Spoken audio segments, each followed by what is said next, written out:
What if the path to truth isn't a map you follow, but a question you learn to live with? Socrates would tell us the journey begins in the simplest pause. A question that will not leave you alone until it changes you.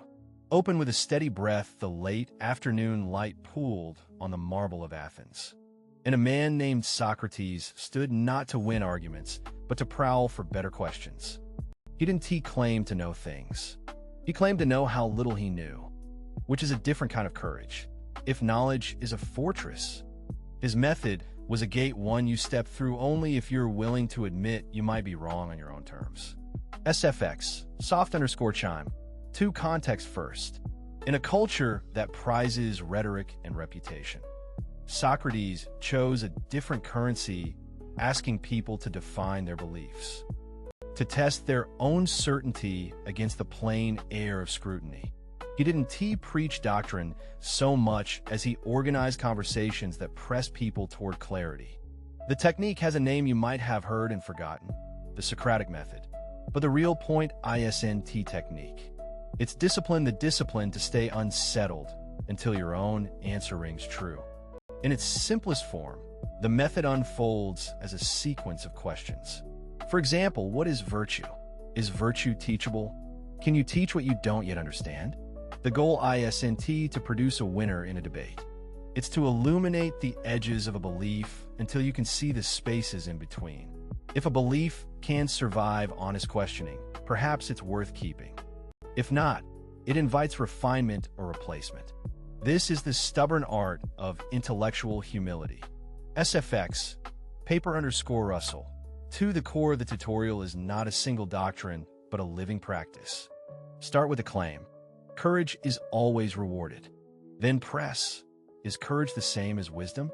Can someone be courageous without understanding the stakes? If we claim courage leads to good, where does justice fit in? The Socratic turn asks not what should I think, but what would counting as evidence look like here? You want your definitions to survive the light, not to glow dimly under a single clever counterexample. Now, why does this belong to you? Not a museum corner of history.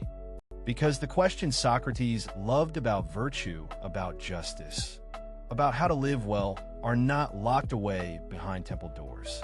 They're threaded through every decision you face today, from your daily habits to your big, disquieting choices. The tutorial invites you to slow down, not to abandon belief, but to measure it against the ordinary tests of reality: consistency, consequences, and compassion. A life well examined is not a somber itinerary. It's a curious weather map for your own mind. SFX, light_breeze. One lets enter the heart of it with a short parable we often overlook. A youth asks an older friend if virtue is taught or caught. The elder smiles and asks a question in return: if virtue were a coin, how would you spend it, on the way you argue or on the way you act? The lesson is not cynical, it is practical. The technique you learn isn't a weapon, it's a compass. It helps you separate the claim "I know" from the responsibility "I must live as if I know." As we walk this line, a second pillar appears: the distinction between belief and knowledge. Socrates wasn't satisfied with "I think," so when he could aim for "I can justify this to another person who may not share my perspective," the ritual of justification, asking, listening, revising becomes a social technology for truth. He treated conversation as an ethical exercise. If you claim something true, you owe your interlocutor a lucid invitation to test it. The best exchange is not a duel. It's a disciplined inquiry that leaves both sides a little wiser and a little humbler. SFX, click_lock.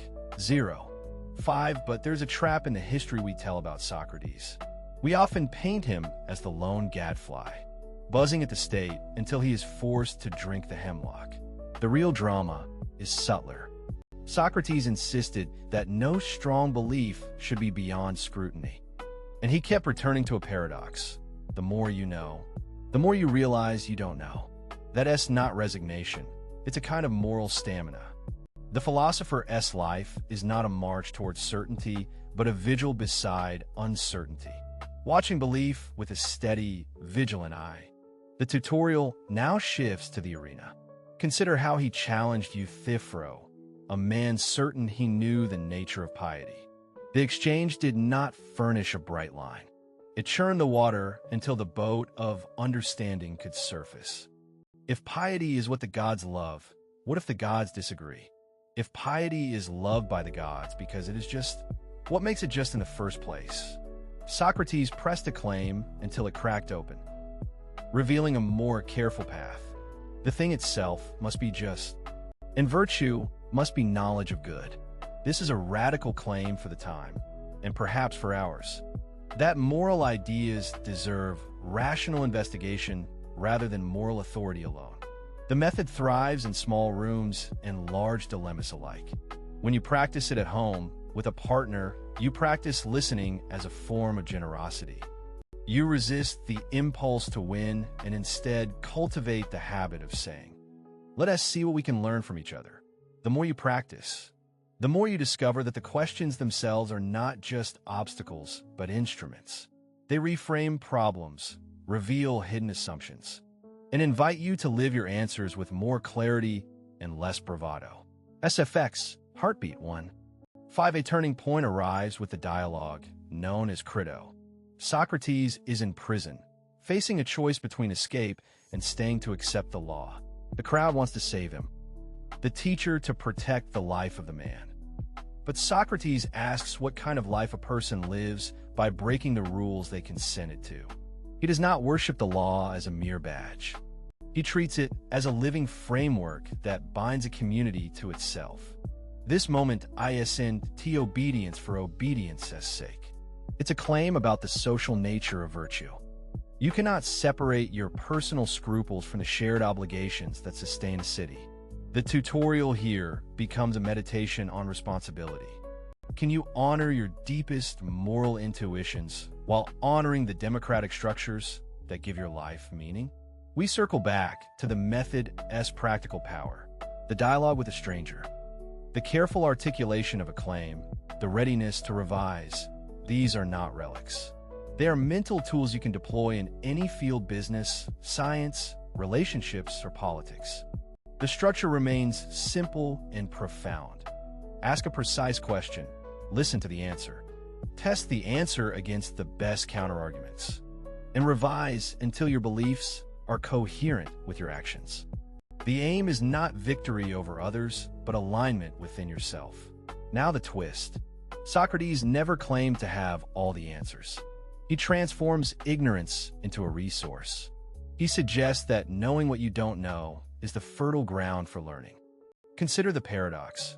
Wisdom can begin with humility dressed as audacity. The audacity is to question the obvious. The humility is to accept that the question may outlive you. This paradox isn't a trick. It's a discipline that keeps the mind. 7. What does the complete tutorial look like when you translate it into a modern life? It looks like a daily practice, a morning ritual of clarifying aims, a midday pause to test assumptions, an evening reflection on what your conversations revealed about your own stubborn spots. It's not about becoming a walking encyclopedia. It's about becoming a person able to change their mind with grace, able to hold disagreement without contempt, able to pursue truth without surrendering humanity. In philosophy terms, this is the examined life. Aristotle would later speak of the good life as a function of reason guided by virtue. Socrates models the condition to begin with. Examine first, defend later. The practice is not a lecture you memorize. It's a skill you cultivate. And the skill bears fruit in two ways you can feel: crispness of thought and tenderness in relation to others. You'll still disagree with people who hold different beliefs, yet you'll experience less certainty that the other side is pure folly. The conversation becomes a shared project to illuminate blind spots rather than a battlefield to conquer the other. In the end, Socrates leaves us a gift that can survive the centuries: a relentless curiosity paired with ethical responsibility. The method invites you to keep your questions precise and your aims humane. It asks you to live the questions as if they could become, but never to pretend that any single answer embodies all truth. The virtue of the practice is not certainty, it's integrity. Not victory, it's fidelity to the best version of yourself that your future questions might require. SFX, soft_wind. 1. So we come to the final lesson of the complete tutorial. The value of questions themselves. A question isn't a sign of weakness. It's a doorway to maturity. To practice Socrates is to practice becoming more teachable, more patient, more willing to revise in light of honest critique. It's an invitation to a slower, richer form of thinking, one that makes space for doubt, curiosity, and responsibility in equal measure. As you close this tutorial, carry this thought. Your beliefs should endure the most disciplined scrutiny, not the softest confirmation. If they crack under honest interrogation, they deserve to be rewritten. If they survive, they deserve to be lived with care. The life of philosophy, at its best, is not an argument you win, but a practice you sustain. SFX, soft_bell. 1. 5. What you carry forward is a question habit. A method of living that makes confusion fertile rather than frightening. The road is not paved with certainty, but with continual, courageous inquiry. And in that posture, a modern reader, whether in a quiet study, a crowded cafe, or a digital space, finds a way to honor the ancient voice while making it speak clearly to the anxious, curious mind of today. SFX, door_creek. 1. If you want this practice to be more than an idea, start with one tiny shift. Before you defend, ask. Before you argue, seek a definition that can withstand a patient test.